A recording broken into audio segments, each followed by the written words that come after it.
Reflexão Econômica, por Luciano Nakabashi. Professor, qual a importância da reforma administrativa para a economia? A reforma administrativa é um ponto importante na agenda de reformas de uma forma geral. Existem, certas distorções em relação às carreiras públicas que precisam ser sanadas. Então toda reforma nesse sentido é importante desde que ela seja bem feita. Então quais os pontos importantes? Quando existe uma tentativa de tentar equalizar os salários públicos e privados da mesma função, com o mesmo tempo de serviço, é uma coisa positiva. Eu acho que é importante pessoas que exercem funções semelhantes tenham salários semelhantes e também é importante trazer métricas de produtividade. Por quê? Queira ou não queira, acho que o primeiro ponto para entender problemas de produtividade é entender qual que é a produtividade do trabalho. A partir do momento que a gente consegue mensurar, é possível entender um pouco melhor por que se tem mais ou menos produtividade em uma determinada função. E um segundo ponto é que políticas para aumentar a produtividade são fundamentais para aumentar a eficiência desses gastos. Acho que é importante, a gente sabe que o setor público ele tem funções importantes, mas ele precisa ser eficiente. Eu acho que o país vem pecando em termos de eficiência tanto no setor público quanto no privado, e seria muito importante uma reforma administrativa que, por um lado, equalizasse um pouco esses salários, funções semelhantes ter salários semelhantes independentemente se é setor público ou privado. Então, sempre ter uma parte ou toda a questão do avanço na carreira atrelada a desempenho, isso é importante no setor privado e seria importante também para estimular a eficiência, a produtividade, proatividade no setor público. E a gente sabe que as pessoas reagem a incentivos. Então, quando se coloca tirar essas progressões que ocorrem por tempo e atrelar mais a desempenho, eu acho que isso é necessário, isso é uma coisa importante para dar eficiência no setor público de uma forma geral. E o que mais seria importante nessa reforma? Eu acho que, em relação ao que a gente falou, eu acho que não é só tirar, por exemplo, salário atrelado a tempo de serviço, mas é tirar dessa forma e colocar de outro atrelando mais ao desempenho dos funcionários públicos. Eu acho que tem carreiras que são muito importantes manter um salário. Às vezes o salário acaba sendo alto, às vezes acaba sendo baixo, dependendo da função que o funcionário público exerce, porque existem, na iniciativa privada e em outros países, uma concorrência por essa mão de obra. Em muitos momentos a gente acaba perdendo mão de obra qualificada que está no setor público, por uma questão de salário, por uma questão de condições de trabalho. Então é importante também dar essas condições de trabalho. E outro elemento que é fundamental nesse sentido para estimular a produtividade é a questão da escolha de quem exerce o cargo de gestão na administração pública. A gente pode pensar na educação, a parte de os diretores de escola, secretários de educação municipal, a gente pode pensar na saúde, tanto no município, quanto no estado, quanto no governo federal. Essas funções que são mais técnicas, elas têm que ser profissionalizadas, Quando se faz um processo seletivo, a importância tem que ser muito maior na qualificação da pessoa para exercer aquele cargo do que o que acontece hoje, quase sempre, que é a indicação política, E não necessariamente aquela pessoa ela é adequada para estar exercendo aquela função. Isso não acontece na iniciativa privada, porque se você coloca pessoas que não têm a capacitação para exercer aquela função, isso acaba sendo muito ruim para a empresa. Não é que não acontece, acontece muito menos, E afeta diretamente o lucro. O setor público, ele não tem como objetivo o lucro, mas ele tem como objetivo prestar um serviço de qualidade e de forma eficiente para a sociedade. Então, para que isso ocorra, eu acho que melhorar a gestão, o que vai impactar diretamente na eficiência desses serviços, acaba sendo muito importante, Isso melhora a qualidade de vida do cidadão. Então, acho que é um ponto fundamental que não pode ser deixado de fora da reforma administrativa, que é a questão de profissionalizar a gestão nos cargos de direção nas diferentes esferas, tanto no governo municipal, estadual e federal, quanto nas diferentes funções que exigem pessoas com conhecimento técnico. O professor Luciano Nakabashi, da FEA-USP Ribeirão, conversou com Gabriel Soares para a Rádio USP. Reflexão Econômica, por Luciano Nakabashi. Ética e Política, por Renato Janine Ribeiro. O presidente Bolsonaro disse que multar empresa por discriminação salarial torna quase impossível mulher conseguir emprego. Como o senhor avalia essa fala? Na verdade, a proibição de discriminação no pagamento do salário está na CLT, na Consolidação das Leis do Trabalho, que data de 1943. Lá já está a proibição de pagar desigualmente pela mesma função. Então, dizer que não se pode pagar menos a mulher, etc., isso já está na lei. Não se pode pagar menos a mulher, a negro, a quem quer que seja. O salário tem que ser igual. O problema é que isso não é aplicado. Embora tenha quase 80 anos esse dispositivo legal, seja já perto de fazer um século, os que estão me ouvindo vão ver esse século dessa peça legislativa, o fato é que ela não é aplicada. E não é aplicada exatamente por esse tipo de argumento que o atual ocupante do Palácio do Planalto alega, porque é difícil punir. Por esse critério, vamos dizer o seguinte: assassinato. É difícil punir assassino? É sim, é difícil.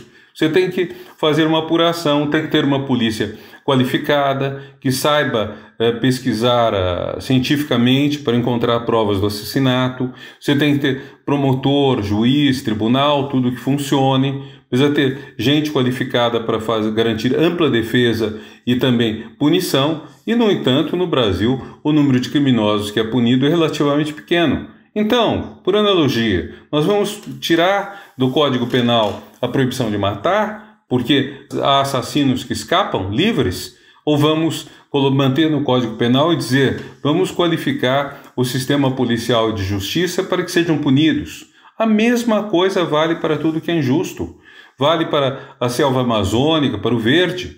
Vamos deixar destruir, queimar as matas, aumentar a mudança atmosférica, perder a qualidade do ar, ter noite em pleno dia, como tivemos em São Paulo um tempo atrás, devido às queimadas na floresta amazônica, milhares de quilômetros chegaram aqui. Vamos fazer tudo isso porque é difícil você punir?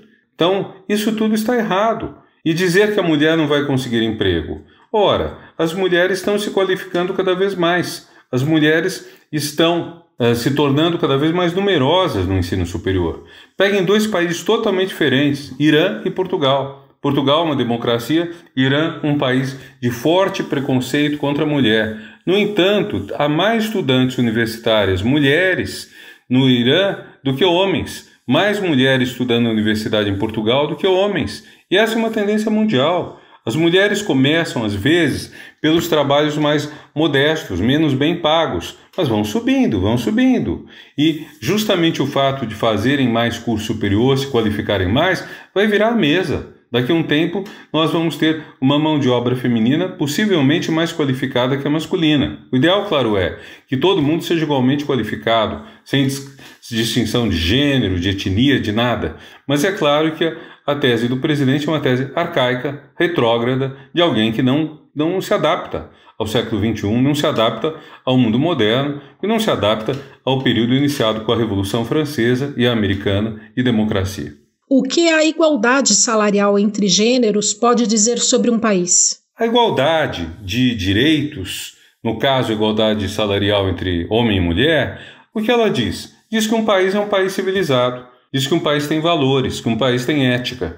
Quando nós temos uma desigualdade porque há pessoas que pela mesma função recebem mais ou recebem menos, quando temos isso, dizemos, esse país não está se adequando aos valores da civilização, aos valores da cultura, aos valores humanos. Esse país não é ético. Não existe ética nenhuma em discriminar uma pessoa por causa do sexo, do gênero, da cor da pele. Não existe. A ética está justamente em você valorizar as pessoas pelo que fazem, pelo que não assim desvalorizá-las pelo que são. Você tem que ter na ética um espaço de valorização. E é isso que o Brasil tem que retomar. O Brasil tem que realmente fazer um esforço forte para retomar os valores éticos que estão hoje tão em risco em nosso país. O professor Renato Janine Ribeiro conversou comigo, Valéria Dias, para a Rádio USP. Ética e Política, por Renato Janine Ribeiro. Globalização e cidadania, por Pedro Dalari.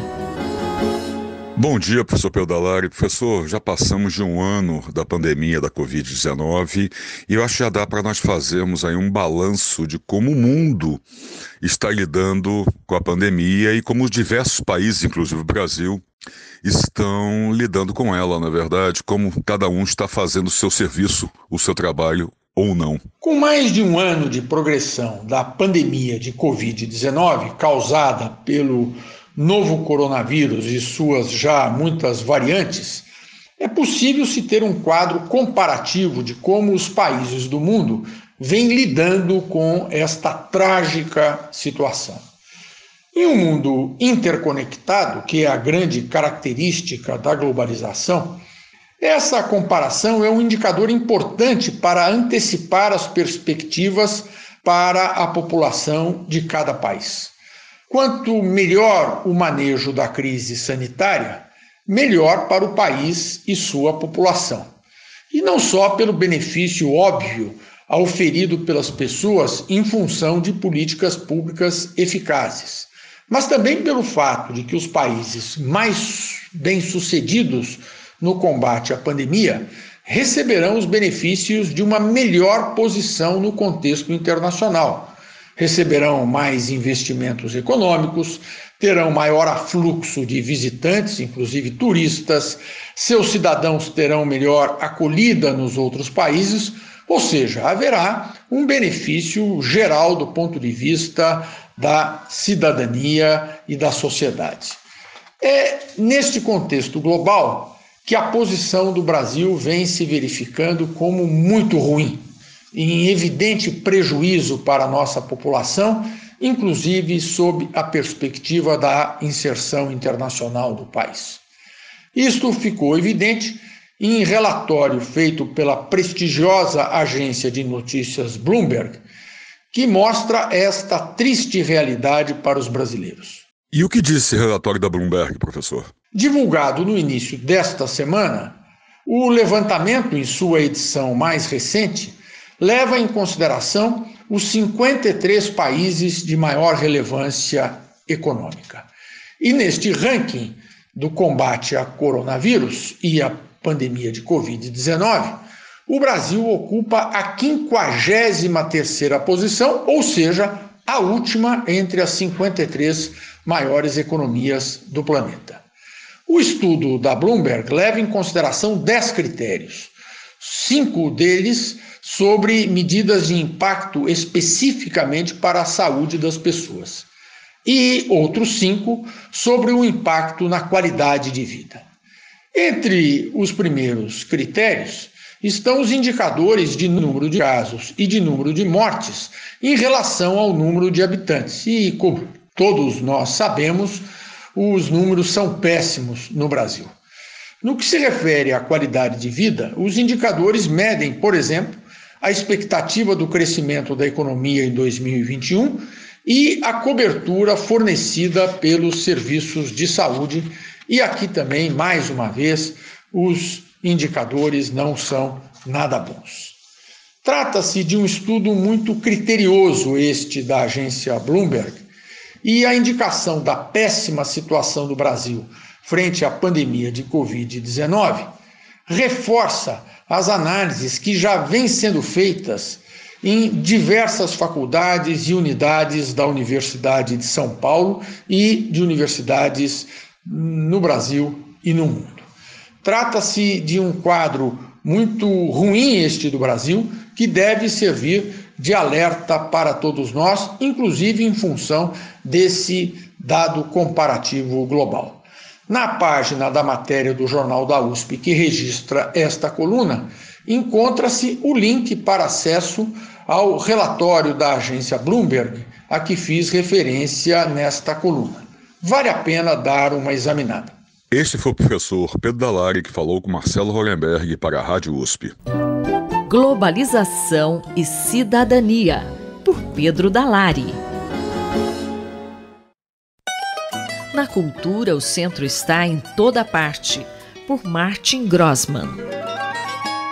Professor, o senhor tem uma boa nova para os nossos ouvintes? Leila e ouvintes da Rádio USP, No dia 30 de abril, uma sexta-feira, será inaugurada a exposição About Academia, que seria em português sobre academia. É a primeira exposição realizada pelo Instituto de Estudos Avançados de Arte Contemporânea. E o artista que lançou essa ideia e que foi convidado pelo IA e o grupo de pesquisa Fórum Permanente para desenvolver a versão brasileira desse projeto é Antoni Muntadas, catalão, espanhol, mas também com residência nos Estados Unidos. Antoni Muntadas é um artista realmente global. Ele desenvolve projetos em diferentes partes do mundo e, inclusive, tem uma presença no Brasil muito importante a partir de meados da década dos 70 do século passado, né? Participando de bienais da Documenta de Kassel, e sua obra está nas principais coleções dos museus, seja na Europa, nos Estados Unidos e até aqui em São Paulo, no Museu de Arte Contemporânea da USP. Mas por que um Instituto de Estudos Avançados lança essa ideia de uma exposição de arte contemporânea? Basicamente pelo papel que o Instituto tem no ambiente da USP e também na relação da USP com a sociedade. O IA, sim, é um think tank, né? Uma plataforma de reflexão, de debate dos principais assuntos contemporâneos, mas também sempre desenvolveu um papel importante de incubadora de novos projetos, né? Baseado sempre em pesquisa, e também um importante espaço para a interdisciplinariedade, sendo assim um importante espaço de discussão da própria universidade. Eu entendo isso como uma plataforma de crítica institucional. Assim sendo, essa crítica gerada no interior da instituição, uma metacrítica, ela é fundamental para qualquer instituição e, claro, em particular para uma universidade pública, na sua atualização, na sua renovação e como um revigorante, né? Algo que possa, de fato, servir para adensar essa resiliência da universidade e da sua relação com períodos como esse de crise, né? E de questionamento até da importância de universidades como a da USP, né? Mas também pensando no futuro, pensando em processos de reinvenção da universidade até. Qual a importância e a singularidade da universidade na divulgação da arte? A arte promovida pela universidade, seja nos seus diferentes departamentos, nas suas escolas, nos seus museus ou espaços expositivos, e desta vez no IA, ela está baseada em pesquisa. E, para tanto, Muntadas fez uma extensa investigação sobre valores relacionados à universidade e valores relacionados ao que entendemos como academia, que é um conceito mais abstrato do que a própria universidade. E convida grandes intelectuais e alunos de pós-graduação ou pós-docs para participar desse debate. No Brasil, nessa recontextualização desse projeto em São Paulo, que deveria ter acontecido na Biblioteca Brasiliana, mas que está em um site na virtualidade, essa exposição conta com debates muito valiosos. Confirme essa rica programação no site do Instituto de Estudos Avançados da USP, www.iea.usp.br. O professor Martin Grossmann conversou comigo, Leila Kiyomura, para a Rádio USP. Na cultura, o centro está em toda parte, por Martin Grossmann.